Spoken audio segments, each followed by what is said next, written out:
하나님 말씀 갈라디아서 4장 21절부터 갈라디아서 6장 11절부터 18절까지 말씀입니다. 갈라디아서 6장 11절부터 18절까지 말씀. 갈라디아서 6장 11절부터 18절 한 절씩 읽고 마지막 절은 함께 읽겠습니다. 내 손으로 너희에게 이렇게 큰 글자로 쓴 것을 보라. 무릇 육체의 모양을 내려 하는 자들이 억지로 너희에게 할례를 받게 함은 그들이 그리스도의 십자가로 말미암아 박해를 면하려 할 뿐임이라. 할례를 받은 그들이라도 스스로 율법은 지키지 아니하고 너희에게 할례를 받게 하려 하는 것은 그들이 너희의 육체로 자랑하려 함이라. 그러나 내게는 우리 주 예수 그리스도의 십자가 외에 결코 자랑할 것이 없으니 그리스도로 말미암아 세상이 나를 대하여 십자가에 못 박히고 내가 세상을 대하여 그러하니라. 할례나 무할례가 아무것도 아니로되 오직 새로 지으심을 받는 것만이 중요하니라. 무릇 이 규례를 행하는 자에게와 하나님의 이스라엘에게 평강과 긍휼이 있을지어다. 이후로는 누구든지 나를 괴롭게 하지 말라. 내가 내 몸에 예수의 흔적을 지니고 있노라. 형제들아, 우리 주 예수 그리스도의 은혜가 너희 심령에 있을지어다. 아멘. 갈라디아서 마지막 편지 부분입니다. 마지막에 사도 바울은 내 손으로 너희에게 이렇게 큰 글자로 쓴 것을 보라, 이렇게 이야기하죠.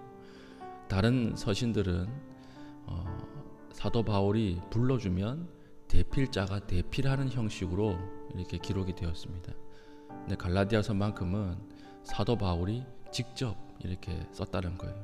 대필자 없이. 그래서 11절 보니까 내 손으로 썼다 이렇게 되어 있죠. 내 손으로 너희에게 이렇게 큰 글자로 쓴 것을 보라. 이 큰 글자, 이게 무슨 뜻일까요? 사도 바울은 오늘 17절처럼 자기 몸에 예수의 흔적을 지니고 있노라. 예수의 흔적이라고 하는 스티그마라고 하는 것은 깊이 난 상처를 이야기합니다. 깊이 새겨져서 육신의 어떤 아픔과 고통, 이 흔적이 있다는 거예요. 사도 바울이 다른 성경에서 이야기했지요. 40의 감한매를 내가 몇 대나 맞았고, 이게 한 번만 맞아도 정상적인 생활을 할 수 없는 이 태형이거든요. 이걸 몇 대나 맞았고 며칠이나 굶주렸고 바다의 위협과 동족의 위협과 이러면서 사도 바울 몸이 도저히 편지를 쓸 수 없는 몸이 된 거예요. 그러니까 사도 바울의 몸이 도저히 이 어떤 정상적인 생활을 할 수 없는 그런 육체의 깊은 이 아픔을 지니고 있는, 고통을 가지고 있는 몸이 되어버렸고, 그래서 사도 바울이 이렇게 불러주면 대필자들이 있어서 이것을 기록을 해서 보냈던 것입니다. 그런데 사도 바울이 직접 글을 쓰니까 글자가 어떻게 될까요? 작고 세밀하고 예쁜 글씨로 쓸 수가 없는 거예요. 몸이 온전치 않으니까 글씨가 삐뚤빼뚤하게 써지는 것이고, 아무래도 글자가 크게 써지는 것입니다. 그러니까 갈라디아 교회 교인들이 글자를 보는 순간 이게 어떤 걸 떠올렸을까요? 사도 바울의 복음을 위해서 얼마나 이 육체의 고통을 당했는가, 복음을 위해서 얼마나 아팠는가, 이것을 떠올리게 되는 것입니다. 사도 바울이 직접 쓴 거예요. 그러니까 정말 영혼을 갈아서 이 갈라디아서를 쓴 것입니다. 내 손으로 이렇게 큰 글자로 쓴 것을 보라, 이렇게 이야기해요. 보는 순간 은혜가 되는 거죠. 큰 글자로 삐뚤빼뚤 써져 있으니까. 그러면서 뒤에 무릇 육체의 모양을 내려 하는 자들이 억지로 너희에게 할례 받게 함은, 계속해서 유대 이단들이 들어와서 너희들 할례를 받아야 구원받는다, 할례를 받아야 하나님 앞에 나아간다, 안식일을 지켜야 한다, 율법의 행위들을 계속 강조하니까 율법의 행위인 할례는 아무것도 아니라는 거예요. 그걸로 천국 들어가는 것이 아니다, 그걸로 신앙생활 하는 것이 아니다, 이렇게 이야기하는 것입니다. 그러면서 육체의 모양을 내려 하는 자들이, 그러니까 할례를 강조하는 자들이 억지로 너희에게 할례를 받게 함은 그들이 그리스도의 십자가로 말미암아 박해를 면하려 함 뿐이니라. 왜 너희에게 할례를 받게 하려는지 아느냐? 그 첫 번째로 유대인 동족들이 박해하기 때문에, 할례 받지 않으면 박해하기 때문에 박해를 면하려고 할례를 받게 하는 것이다, 이렇게 이야기하는 거예요. 두 번째, 핍박받지 않도록 할례 받게 하는 것이고, 두 번째는 13절이죠. 할례를 받은 그들이라도 스스로 율법은 지키지 아니하고 너희에게 할례를 받게 하려는 것은 그들이 너희의 육체로 자랑하려 함이라.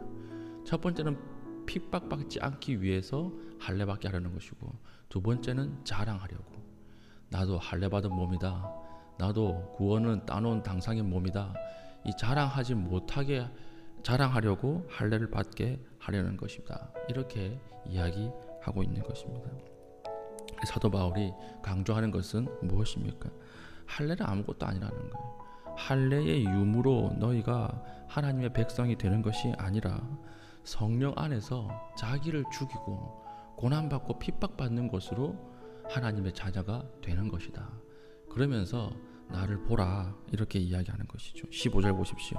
할례나 무할례가 아무것도 아니로되 오직 새로 지으심을 받는 것만이 중요하니라. 할례나 무할례, 이것은 아무것도 아니라는 거예요. 오직 성령 안에서 다시 태어나고 매일매일 성령 안에서 자기를 새롭게 지어져 가는 것이 하나님의 백성이다, 이렇게 이야기해요. 17절, 이후로는 누구든지 나를 괴롭게 하지 말라. 내가 내 몸에 예수의 흔적을 지니고 있노라. 할례가 중요한 것이 아니라 매일매일 복음 안에서 자기를 쳐서 복종시키고 매일매일 하나님 앞으로 가까이 나가는 것, 이것만이 하나님의 백성이 되는 길이다, 이렇게 이야기하고 있는 것입니다.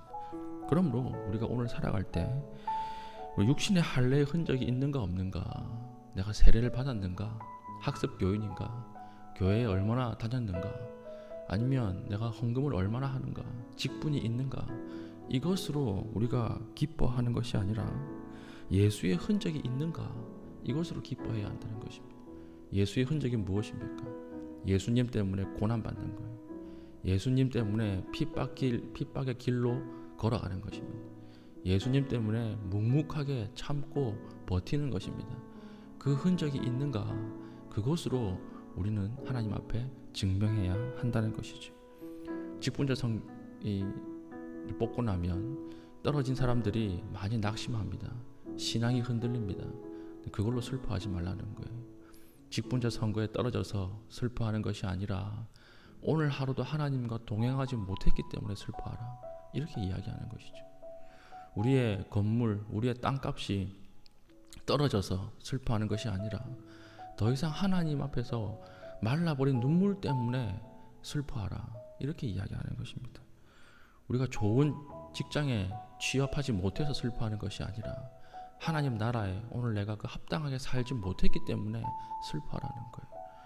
육신의 할례, 육신에 보이는 부분 때문에 그 할례의 흔적이 아니라 예수의 흔적이 없기 때문에 슬퍼해야 한다는 것입니다. 신앙은 삶의 옵션이 아닙니다. 신앙은 삶을 살아가는 데 있어서 조금 더 거룩하게 살고 조금 더 바로 살기 위해서 우리가 취하는 여러 방법 중에 하나인 옵션이 아니라는 것입니다. 신앙은 살고 죽는 문제입니다. 신앙은 죽음 이후에 내가 어느 쪽으로 가서 사느냐의 문제입니다. 이것은 절대적인 것입니다. 그러니까 이것을 함부로 생각해서는 안 된다라고 하는 것이죠. 그래서 14절 보십시오. 14절, 그러나 내게는 우리 주 예수 그리스도의 십자가 외에 결코 자랑할 것이 없으니. 우리가 하나님 앞에 자랑할 것이 무엇이 있겠습니까? 아무것도 없지요. 직분을 자랑하겠습니까? 재산을 자랑하겠습니까? 많이 배운 것을 자랑하겠습니까? 자랑할 것은 아무것도 없고 오직 무엇밖에 없지요? 그리스도밖에 없다는 거예요. 오직 그리스도밖에 없습니다. 우리는 그리스도의 이름으로만 하나님 앞에 나가고 그리스도의 이름으로만 구원받습니다. 그 안에 들어가는 것이 아무것도 없다는 것입니다. 오늘 하루 살아갈 때 우리를 신앙이 있는 자라고 착각하게 만드는 것들이 있죠.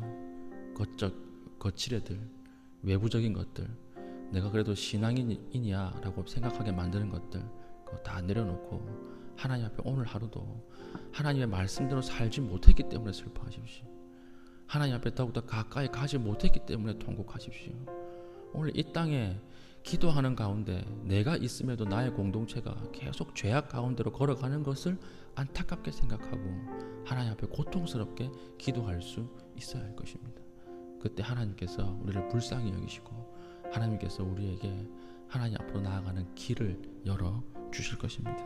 오늘 이렇게 갈라디아서를 사도 바울은 마무리하고 있는 것이죠.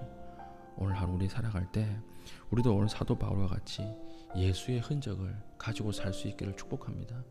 예수의 흔적으로 하나님 앞에 더욱더 가까이 나가길 원합니다. 예수의 흔적이 뭐라고 했죠? 예수님 때문에 고난받는 것. 예수님이 아니면 고난 안 받아도 돼요.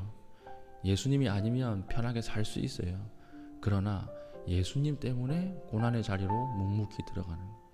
예수님 때문에 봉사와 헌신의 자리에서 끝까지 버텨내는 것. 그게 예수의 흔적이고 이 흔적이 하나님 앞에 열매로 드러나게 될 것입니다. 오늘 그런 열매를 경험하고 체험할 수 있는 귀한 기도의 자리가 될 수 있기를 축복합니다. 아멘. 이 시간에 기도하겠습니다. 기도할 때 하나님, 우리가 육체의 흔적을 자랑하지 않게 하여 주시고 예수의 흔적이 오늘 내 마음속에 내 삶 가운데 임하게 하여 주시옵소서. 육체의 할례 때문에 기뻐하는 것이 아니라 예수의 흔적이 없음으로 슬퍼하는 하루 되게 하여 주시옵소서. 오늘 내가 하나님 앞에 엎드리고 예수의 흔적을 구할 때 하나님 우리의 모든 삶과 가정과 직장을 변화시켜 주시옵소서. 기도하시고 이후에 자유롭게 기도하신 이후에 돌아가시겠습니다.